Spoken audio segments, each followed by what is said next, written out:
Bonsoir à tous, ravi de vous retrouver pour une nouvelle édition de notre hebdomadaire de l'information chrétienne Christus Vivit Hebdo.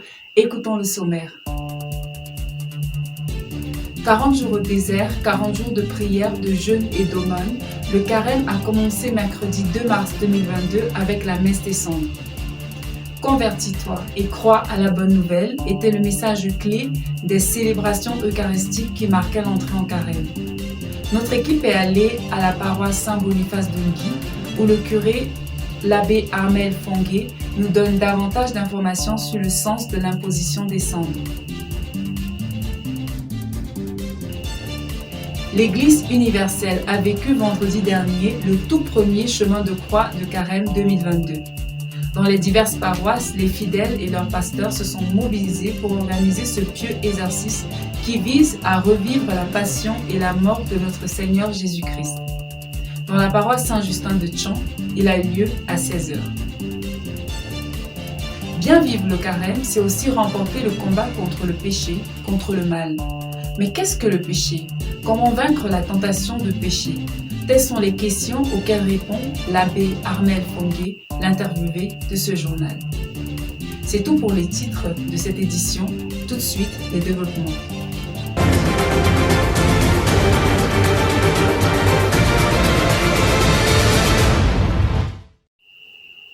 Bienvenue une fois de plus. Comme le veut la tradition de l'Église catholique romaine, le mercredi de cendre marque le début de la période de carême. À la paroisse Saint-Boniface d'Ungui, la messe a débuté à 16h le soir et plusieurs chrétiens de cette paroisse ont partagé avec nous leur résolution de carême. Leur berger, l'abbé Armel Fongué, nous dit d'abord quelques mots sur la signification des cendres. C'est au micro de Manuel Atzafak. C'est par centaines que les fidèles de la paroisse Saint-Boniface d'Ungui sont arrivés en cette matinée du mercredi 2 mars, jour des cendres pour marquer leur entrée dans ce carême 2022. De son étymologie latine quadragesima, le mot carême renvoie au chiffre 40 dont la symbolique est perceptible dans les Saintes Écritures, tant dans l'Ancien que dans le Nouveau Testament. Le père Armel Fongué Kamga, curé de la paroisse Saint-Boniface d'Ungui, nous renseigne davantage sur l'origine des cendres et leur signification. Pratiquement dans toutes nos traditions, surtout nous les peuples bantous et davantage les Bamileke, la cendre a toujours été considérée comme un élément qui sert à mettre en évidence notre caractère éphémère et souvent d'ailleurs la fragilité de notre existence. Dans beaucoup de nos villages d'ailleurs, quand des gens étaient considérés comme des parias ou se rendaient auteurs de scandales assez graves et qu'il fallait les chasser du village, on les amenait au bout du village en les huant. Et là, on versait sur eux la cendre et on leur demandait de partir sans même plus regarder en arrière. Jusqu'à très récemment, ça se passait encore dans beaucoup de nos villages bamileke. Pour ce qui est du rite chrétien comme tel, les cendres que nous utilisons pour imposer aux fidèles dans le rituel des cendres, au mercredi des cendres, excusez toutes ces répétitions, ce sont les cendres issues des rameaux. En général, les chrétiens gardent les rameaux dans leurs différentes maisons et le mardi gras, ils les ramènent dans les presbytères ou dans les paroisses. Et les prêtres les brûlent suivant le rituel, et la cendre qui en est issue, c'est celle dont on fait usage le lendemain. Ce n'est pas au hasard que les rameaux sont utilisés. Nous savons bien que ces rameaux avaient été utilisés pour l'entrée glorieuse et solennelle de Jésus à Jérusalem, entrée pendant laquelle le peuple tout entier lui donnait honneur et louange en scandant « Hosanna au fils de David, béni soit celui qui vient au nom du Seigneur ». Mais en même temps, Jésus est resté très conscient de ce que cette gloire humaine ou ces honneurs qui sont donnés ne devraient pas l'amener à perdre de vue le salut pour lequel il était venu et le déroulé de la mission ou alors du travail messianique qui devait opérer et dont le couronnement se trouvait dans la mort et davantage dans la résurrection. C'est pourquoi Jésus ne s'est pas tant que cela laissé prendre ou berner par ces ovations populaires d'ailleurs. Donc, ces rameaux qui ont servi à rendre solennelle l'entrée de Jésus à Jérusalem sont brûlés. Elles nous sont imposées sur le front et les paroles par lesquelles le rite se passe sont extrêmement importantes. Convertissez-vous et croyez à l'évangile, c'est l'une des formules, mais la seconde est plus parlante encore, tu es poussière et tu retourneras poussière. Que sert-il à l'homme de gagner tout l'univers s'il vient à perdre son âme? C'était la finale de l'évangile du lendemain de l'imposition des cendres. Donc, en réalité, dans le rituel des cendres, il y a deux significations. D'abord, la velléité ou le caractère vaniteux de notre existence. Nous sommes poussière, nous retournerons poussière, mais aussi l'exigence pour nous de faire attention et de nous convertir. Convertissez-vous et croyez en la bonne nouvelle. Tu es poussière et tu retourneras poussière. Quelques-uns ont accepté de partager avec nous les grandes lignes de leurs engagements. Moi, je vais préparer mon carême du 42 jours de prière. Prière intense, bien sûr, et déjà tous les chemins de croix qui vont se passer chaque vendredi soir. Je suis Alex Stéphane Clemnan de la paroisse Saint-Boniface. La préparation du carême a très bien débuté ce matin avec l'imposition des cendres par le prêtre. Nous, fidèles, nous sommes donc invités à nous reconvertir, nous engager résolument dans les 3 P, c'est-à-dire le partage, la prière et la pénitence en ce temps de carême. Nous allons donc, en cette période, sacrifier nos surplus que nous allons prévoir dans le jeûne pour les pauvres en direction de la charité. Donc je vous remercie. Pendant le temps de carême, je me prive de ce qui m'éloigne du Christ, ce qui peut m'éloigner du Christ. J'aimerais, en ce temps de carême, faire beaucoup de prières, prier beaucoup pour nos ennemis, prier beaucoup pour moi-même, dans ma famille, et à partager. À partager à ceux qui sont autour de moi et qui ne m'aiment pas. Oui. Et je prie le bon Dieu de me donner la force de suivre le chemin de croix du début jusqu'à la fin. Quel qu'en soit le cas, quelle qu'en soit ma difficulté, je veux m'engager vraiment dans ce chemin de croix jusqu'à la fin. Moi personnellement, je vais essayer de faire cette introspection-là et essayer d'améliorer ma vie. Plus particulièrement en ce temps de carême qui commence aujourd'hui, pour être prêt à entrer dans la fête de la Pâque. Okay. Lent is a period where we Christians have to forgo our evil ways, things we know we are doing which are not correct, and then we go doing things we know God is really willing we do them. That is, we have to follow the commandments. We forget anything that we're doing in our life. In short, before then, we have to have a retrospective of our lives. That is, we examine ourselves to see what we are doing which is not correct, and then we come out with clear-cut things where we know these are things we'll be doing. Then we forget all that we've been doing which are not correct. Monseigneur Paul Lantiquenet, évêque de Bafoussam, a célébré ce même mercredi de Cendre une messe à la prison centrale de Bafoussam. Cette visite a réjoui le cœur de beaucoup de prisonniers qui ont manifesté leur joie d'accueillir le Père évêque dans leurs locaux. Béni soit celui qui vient au nom du Seigneur. Pendant le temps de carême, l'Église universelle convoque les fidèles chrétiens à plusieurs pieux exercices. Le chemin de croix en est un. Vendredi dernier, toutes les paroisses du monde vivaient leur premier chemin de croix du carême 2022.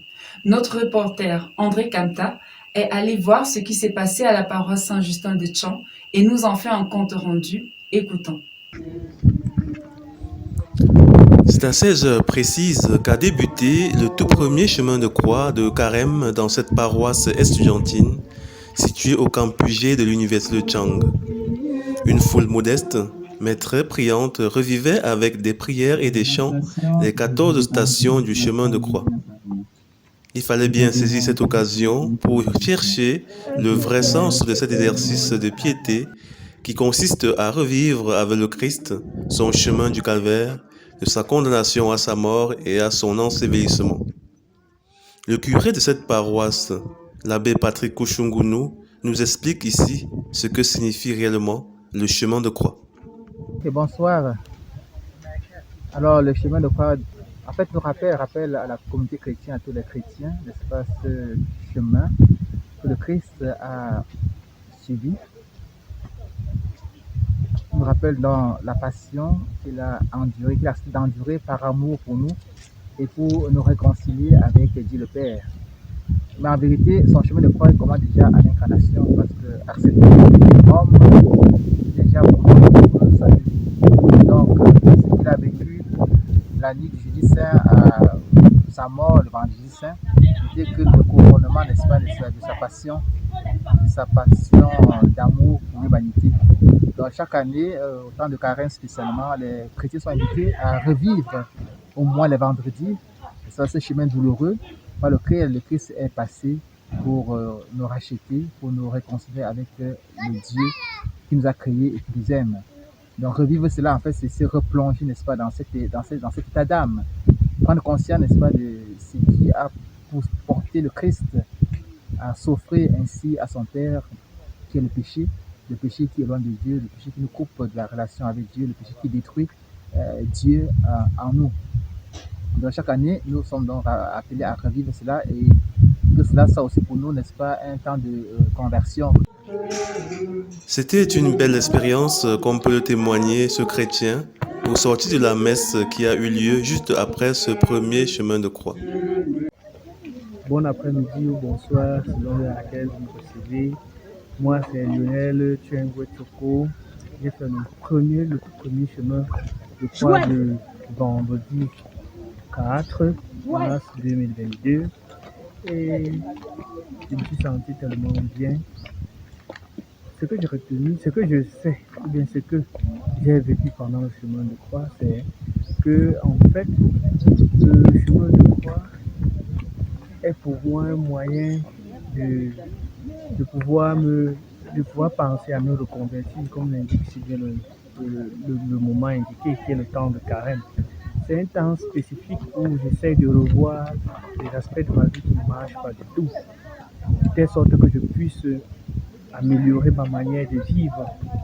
Et à travers le chemin de croix, je participe ou je revisite avec mes frères toutes les étapes de la vie de Jésus lorsqu'il était en train d'être conduit jusqu'à la mort, jusqu'à la mort et par la suite même à la résurrection. Si les chrétiens accourent au chemin de croix, il reste qu'une mauvaise habitude consiste à le faire passer avant l'Eucharistie. Ce sujet fera l'objet de nos investigations dans nos prochaines éditions.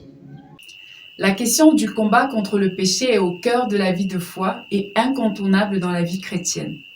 Tout chrétien désire s'éloigner du péché et se rapprocher de Dieu qui est saint. Mais alors, qu'est-ce réellement le péché? Comment l'éviter?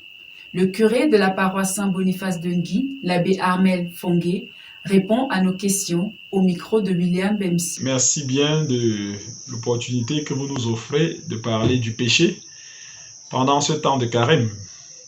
Le péché, c'est tout élément qui nous éloigne de Dieu ou qui met en difficulté notre communion avec Dieu ou dans la relation avec nos frères et sœurs qui nous éloigne de l'essentiel de l'amour auquel le Christ nous a tous appelés. Aimez-vous les uns les autres comme moi-même je vous ai aimé. Tout ce qui est en dehors de ce grand commandement d'amour est péché par rapport à Dieu du point de vue vertical et par rapport à nos frères et sœurs du point de vue horizontal. Quand nous récitons le Confiteor, nous reconnaissons pratiquement une certaine typologie au péché, puisque nous disons « Je reconnais que j'ai péché en pensée, en parole, par action et par omission ». Cela suppose donc que mentalement, en laissant circuler dans sa tête ou son esprit un certain nombre de choses qui ne vont pas en droite ligne avec les exigences de l'Évangile, nous sommes en train de pécher. En parole, tout ce que nous disons chaque jour, plusieurs fois dans les exhortations de Jésus, il nous invite à faire attention à ce que nous disons. Là, nous péchons en parole de façon régulière. Tu ne mentiras pas, tu ne porteras pas de faux témoignages, etc. Même déjà dans le décalogue, beaucoup de péchés renvoient au péché en parole. Par action, il est clair que pour chacun, c'est l'une des choses qu'on comprendrait le plus facilement. Tu ne tueras pas, tu ne voleras pas, tu ne commettras pas d'adultère, etc.